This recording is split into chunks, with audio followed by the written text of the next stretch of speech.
What we're doing here today is we're cutting some frozen spruce up. I had some orders for some 2x4 16, and I got a bunch of 3/4 inch boards we got to cut, so I've been cutting some 6-inch cants just to run down on the bandsaw. I don't really bother with 3/4 inch boards on the big saw, or we don't cut any boards on it other than just the side boards that come off when you're breaking the log down, go through the edger. So if we got a lot of stuff on order, one size, we'll just cut cants and take it down to the bandsaw and resaw them. Faster that way. Well, not faster, but eat a lot less loss from the kerf, so that's what we do anyway. But these logs were so frozen, everything obviously is frozen outside, that we were having troubles. Every time I stopped the carriage, the log would want to move on me. So that was a bit of a pain to deal with. But you know, we make it work. You just gotta slow it down a little bit. I think the guy on the tail end of the mill's probably happy about that anyways, right? A little bit slower pace. It's wood being frozen too, so the blade doesn't like it as much. It tends to want to wander and wobble if you go too fast. We had some issues with the blade a couple weeks ago. I'd take it in to get hammered, and when I got it back, it was still flopping around. I could hardly cut straight with it. So I took it back in. It had too much tension in it, so we rolled a little bit out of it. It cuts a lot better now, but if you listen to it on the return, it shouldn't be scraping on the log like it is. And it kind of rattles a little bit too, which means the blade's flopping around a bit. Now it's got an old set of bits in it, and the bits got pretty worn on that last run with the blade being bad. We had some orders that had to go out, so we just kind of had to run it and make it work. It really wanted to lead out of the cut pretty well. Took off half of I got wooden guides in there on the blade, and the inside guide is about half what it was. Just run it for a day, and what it does is it beats the hell out of the teeth, or the bits. So we got it working now anyway, good enough.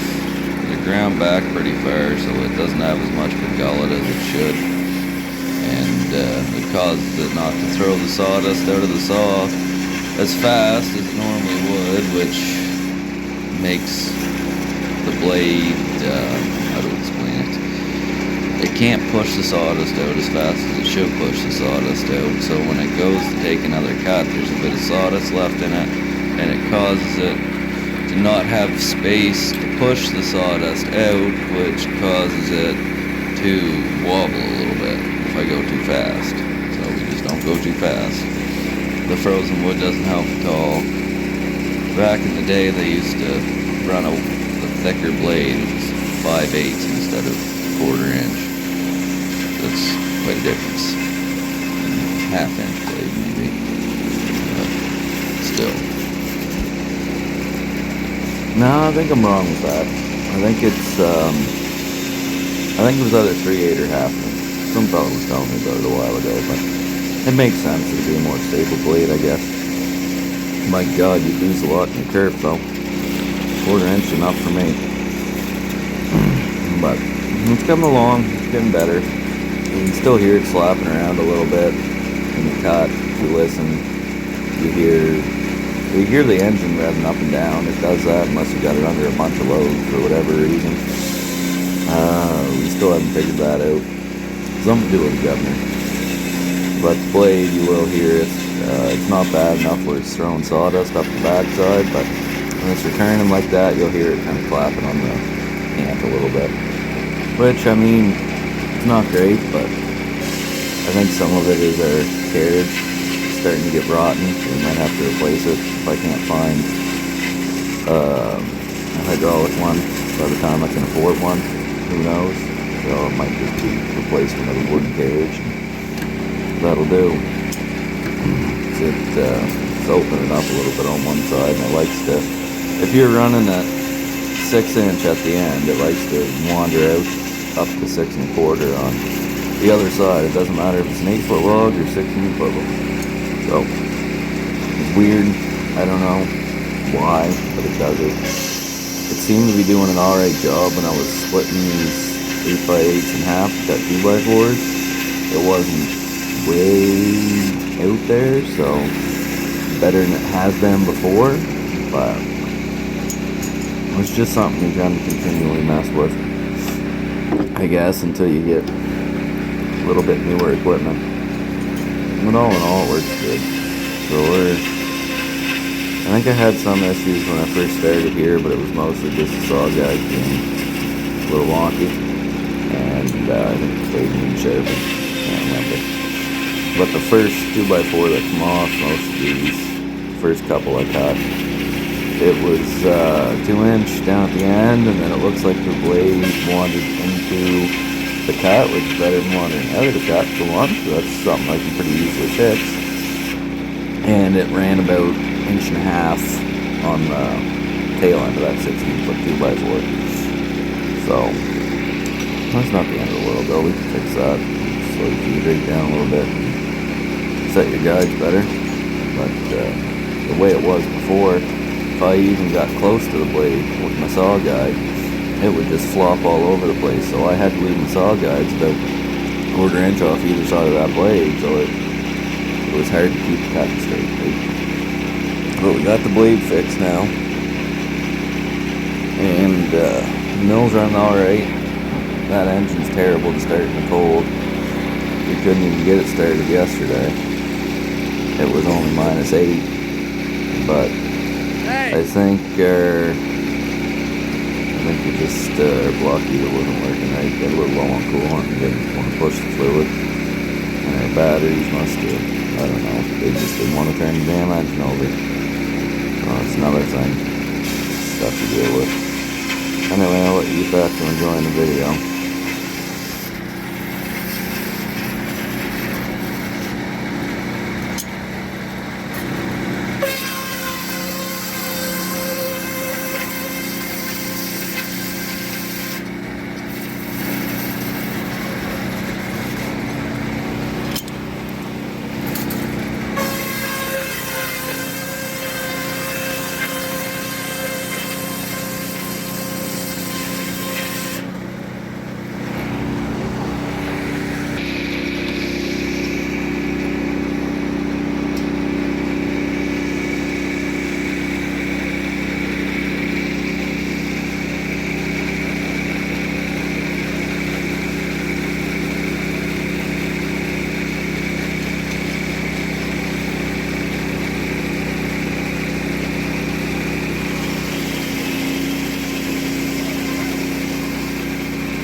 See how I got my hip there? That's how bad these logs were for being frozen and sliding around. Like, I managed to get it through the cut without it moving, but as soon as I started coming backwards, that was it. So that's why we're sawing a little different here. I'm putting that face right down. It's still probably going to move, right? But at least it's not going to fall right off on us here.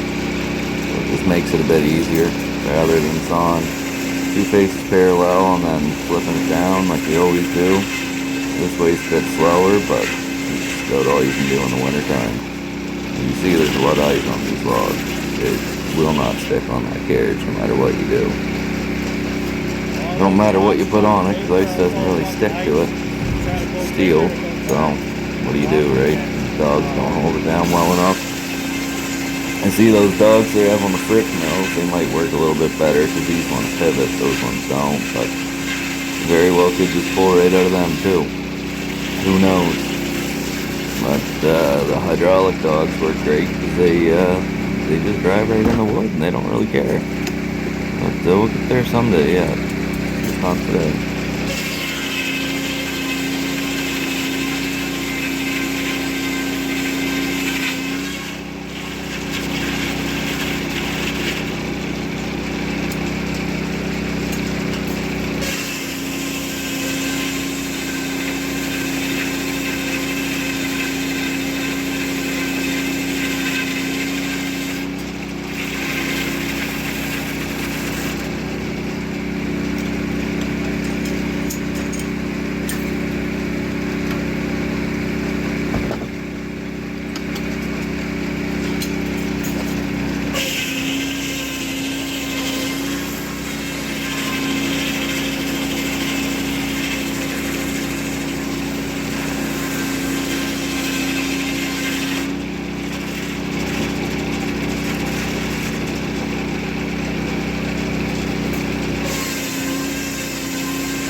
Well, we're nearing the end of this one.